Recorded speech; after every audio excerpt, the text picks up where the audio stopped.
But yeah. On the subject, Jack Reacher, man. Oh my God, is that insane or what? Oh man, I told you were gonna love this. Oh my goodness. Definitely. Oh my goodness. There was a remark, I'm not sure if it's in the book I'm reading or if it was in the first one, about the Chosen River, but they don't say Chosen. But they say about the running, you know, kind of like what happened, well, they say Korea, and they talk about the running. It's very brief, maybe 10-15 seconds. And I'm trying to, I don't know if it was, it's gotta be either one of the characters from the first book, but I don't recall anyone else except for Reacher being in the army in the first book. Or it's gotta be, what's her name's father, Jodie's father, maybe. Jodie. Yeah, from Tripwire. I can't remember. I think it was her father, yes. Yeah, so they talk about it a bit, and that brought me right back to First Blood. That brought me right back to David Morrell talking about all the crazy suicidal antics of Korea. But I'm really shocked with Hook Hobie. Like, it's almost hard to read. It's almost like I can do like an hour at a time, 2 hours at a time, but whenever I get to Hook Hobie, when he starts doing that crazy shit, it's just like, sometimes I just gotta put it down for an hour because it's so intense. His character is so intense. I'm at the part now where they just went to the botanical gardens. They found out it was all a farce, and now they went to the other guy and they made him sell his truck and give them all the money back to Hobie's family. I'm like right there, like right after that scene. So I'm about seven hours into book 2. Or book 3, sorry, book 3. Yeah. You got to check out Die Trying. That's the second one. But it takes place in the beginning. It takes place in Chicago, in Illinois, where I am. It's really and it starts off Reacher working at as a bouncer at a nightclub. Because he loves blues music. He at the blues nightclub. He's a bouncer. And one day he tries to be a good Samaritan to this woman who's I think has a broken leg. She's on crutches, and she's coming out of a dry clean store, and he opens the door for her. And these guys come out with guns and they kidnap her, and unexpectedly they kidnap Reacher as they both them together, and they put him into this truck. Oh. And the story goes on from there. It's really interesting. But the climax at the end, I might be giving away. It's like something out of James. Okay. Very cool. Oh, awesome! I can't wait. I'll probably go back to that one after this one. Yeah, you might. If you can't find it on YouTube, you can just go on Audible and just download it. I think it's like for $7. Sweet. Yep. Sweet. Because I'm sorry. Go ahead. I was just drawn in. The first one with the first person, I was just completely floored. I told you about it. How do you review Killing Floor? How do you like Killing Floor? I thought it was amazing. I thought it was very fresh, very original. For the times, when you look back at the time, it's really good too because it brings you into this space right when technology was taking off and right when, you know, it's kind of man versus technology, but at the same time, you get this whole feeling of I really like that you're in Jack Reacher's head.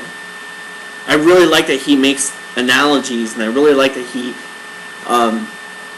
it always felt like he was one step ahead. As soon as you thought you knew what was going on, something would totally come out of the blue and sidewind you. And there was moments where I was just waiting for stuff to happen. I was like, okay, I know this is going to happen. But then it would totally happen in another different way. And I love that. It always kept you one step ahead. At the end, when they had the big fight in the money pit and everything's on fire, that was insane because Lee Child has a way of slowing down the action, almost like the Matrix. You know how it slows down, and he can describe you know, so much. He can make like a 10-second scene last for 5 or 6 minutes. That's why he's my favorite author now. At first, I was into Tom Clancy, but Lee Child, man, I got into it. I tell you, the cool thing is, these books are still selling like crazy. These books don't stop. He still keeps them going. This book came out in 1997, the first book, Killing Floor. And every year he comes out with a Reacher book, like annually, like a holiday, every year. Yeah. Yeah. Okay, these are the type of books we need. It's the freaking Hunger Games and Twilight and stuff.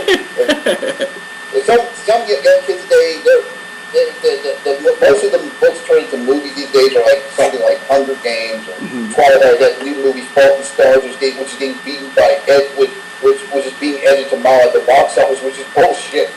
But Jack Reacher books are the only type of books that we can appreciate that can be made into movies now. Yeah, and you know, like, the book stands alone by itself so very well that they could just make a movie with, just hire Lee Child to write the script and just make a new Jack Reacher story. They don't even have to reference the books because they're so entertaining and they draw you in. Yeah. And the thing that really surprised me about Tripwire is after going through Killing Floor, I was like, how the hell are they going to make this better for another 17 books? I was like, there's no way. I'm like, this is amazing. Like, it was so intellectual and so psychological. And then Tripwire just kicked my ass, like, all over again. And I was like, God damn, like, this is amazing, you know? That's, what were you about to say? It's just, I just love how as soon as you got it figured out, it's like, and it just goes the extra mile, you know? Yeah, that's the thing about Jack Reacher, man. You don't know, it's a unique genre because you don't know where it's going to go. It starts off with like this normal detective story, all of a sudden it turns to something out of something out of James Bond, like over-the-top James Bond action movie. Yeah, yeah. And it's always really thought through, and it's realistic too. It's not, you know, fantasy. It's actually, it feels realistic. Like, it feels like it's possible. I feel like it's like a mixture of both in a way because Jack Reacher, he's kind of like a flamboyant, one of those flamboyant over-the-top action heroes like Rambo because he's mostly known in the books. He's mostly known wearing like Hawaiian shirts. He does wear normal clothes, but that is just like Rambo. How his trademark is like the headband. Jack Reacher's trademark is like the Hawaiian shirts with the dirty blonde hair. But he does wear regular clothes sometimes. Yeah. A superhuman, just like Rambo and especially John Matrix in Command, because after reading the books and describing how Jack Reacher looks, it made me think of Commando. And Jack Reacher came out, the books came out in the 80s. If you look at Commando, how Schwarzenegger did that role, that kind of gave you a glimpse of what Jack Reacher might have been in the 80s. If you watch that movie Commando, if you watch Schwarzenegger's performance and the way he approached that character, it's like that's Jack Reacher. That's what Jack Reacher might have been. Yeah, it's very similar. Like, he carries himself very much like that. It's very, oh my god. And, you know, the best part is, for me, is I get to explore the other 15 books, you know? I'm totally fresh. So that's like, oh. And the thing I'm waiting for, I can't wait until Hobie and Jack Reacher go head to head. Because I know he's going to get it bad. Oh man, definitely. And that pizza joke was cool too. Oh, yeah, you saw that? Yeah, you listened to that? Yeah, the gun is going to cost less than the pizza. That's the thing about Jack Reacher, man. He's kind of arrogant, but he's kind of like a smart ass. But yeah, he's arrogant. He can be like an ass sometimes, but not in an insulting way. He kind of runs by ego. He doesn't. He even said that he's not trying to make the world a better place. He just doesn't like bad people trying to run the world. Jack Reacher doesn't want to make the world a better place. He just doesn't like bad people trying to rule the world. Yeah, yeah. I'm sorry, go ahead. Go ahead. So he's like a hero run by ego. He doesn't go by what's right and what's wrong. He just goes by ego. You know, he's like an egomaniacal hero. He's like, because he has these rules. Leave me alone. If you don't leave me alone, I'm gonna come after you. That's one of my rules. Leave me alone. I won't do anything to you. One of the cool things also about Lee Child writing this character is he doesn't, even though Jack Reacher's kind of the egomaniacal, yeah, sorry. At the same time, Jack Reacher has faults, and Jack Reacher makes mistakes, and I love that about it because it always keeps you on your toes. You know, I love it that he can admit when he's wrong during the book. You know, it's just, it's such a great series. In Lee Child, he even said that despite that he has faults, he wants to make him a throwback to those super competent characters. Because Lee Child even said in here he was getting sick and tired of these heroes that are flawed and have drinking problems. He wanted to go back to those super competent badass characters like Dirty Harry or Superman, you know. But despite that he's vulnerable, he still goes as a throwback to those type of super competent heroes.